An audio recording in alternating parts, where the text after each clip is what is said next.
Faktanya, sepertiga energi dunia diserap oleh bangunan.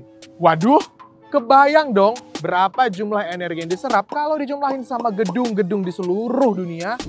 Tahu nggak sih lo, kalau gedung di belakang gue ini adalah salah satu gedung paling hemat energi di Asia Tenggara?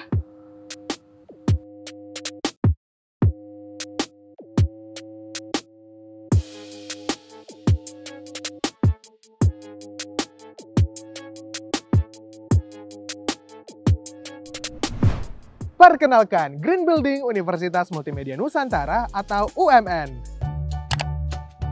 Dari awal, memang dikonsep akan menjadi bangunan yang ramah lingkungan. Di kampus tahap 1 yang dibangun pada tahun 2009 saja, sudah menggunakan gas dan listrik PLN sebagai sumber energi. Sekarang, dengan total 4 gedung, berkapasitas 2.215 kW listrik PLN dan 1.000 kW dari energi gas. Kalau dilihat-lihat, gedung di sini agak membujur timur ke barat, mengikuti orientasi matahari. Supaya apa ya? Dengan adanya orientasi bangunan yang membujur dari timur ke barat, muka bangunan yang menghadap selatan utara itu jadi lebih luas dibanding yang menghadap timur barat.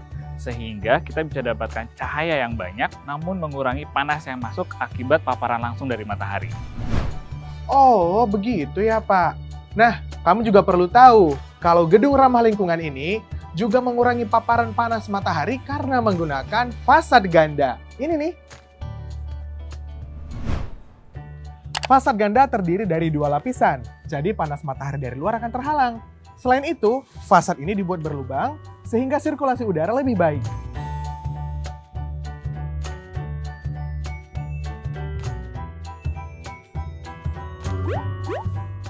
Dengan adanya double skin fasad ini, kita dapat memungkinkan untuk memperoleh area yang udara bisa mengalir di antara kulit bangunan luar dan juga kulit bangunan di bagian dalam.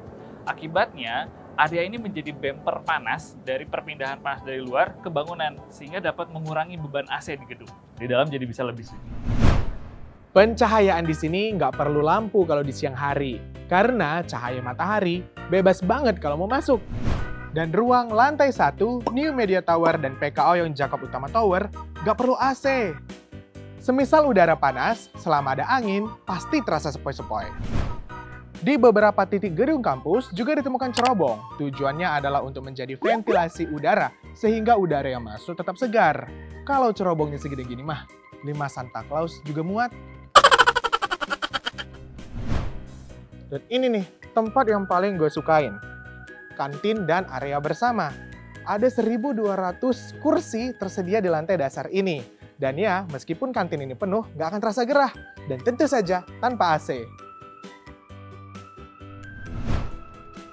Kalau di kantin menggunakan passive infrared sensor. Selain di kantin, kamar mandi juga menggunakan PIR. Pendingin ruangan di kampus ini berasal dari olahan energi buangan. Jadi, nggak ada tuh energi yang terbuang sia-sia. Inilah yang namanya chiller. Gimana sih? Kok bisa chiller menyerap energi buangan dan menjadi AC? Oke, jadi mekanisme chiller adalah mendinginkan air yang kemudian dialirkan ke dalam unit khusus agar bertemu dengan udara, sehingga udara menjadi dingin. Udara dingin inilah yang akan dialirkan ke seluruh zona ruangan. Namun, khusus di gedung C dan D UMN ini hanya terbatas kurang lebih 30% kawasan kampus saja, diantaranya ruang kelas, kantor, server, dan juga auditorium. Chiller ini menggunakan cairan refrigeran berkategori produk ramah lingkungan. Lalu pada sistem chiller terdapat tower pendingin atau cooling tower, di mana sumber airnya berasal dari air hujan dan juga hasil pengolahan air limbah buangan sehari-hari. Berikutnya, mekanisme chiller ini adalah refrigerasi absorpsi, di mana pada proses tertentu tidak perlu lagi menggunakan energi listrik, melainkan menggunakan energi panas yang diserap dari gas terbuang yang dimiliki oleh generator pada gedung lain UMN. Bener-bener nggak ada energi yang terbuang. Makanya kalau kuliah di Universitas Multimedia Nusantara di Teknik Fisika, bakalan paham banget sama yang namanya manajemen energi dan juga energi terbarukan. Di masa depan, perlu banget dong orang-orang yang jago soal energi. Jadi, sudah tahu kan mau kuliah di mana?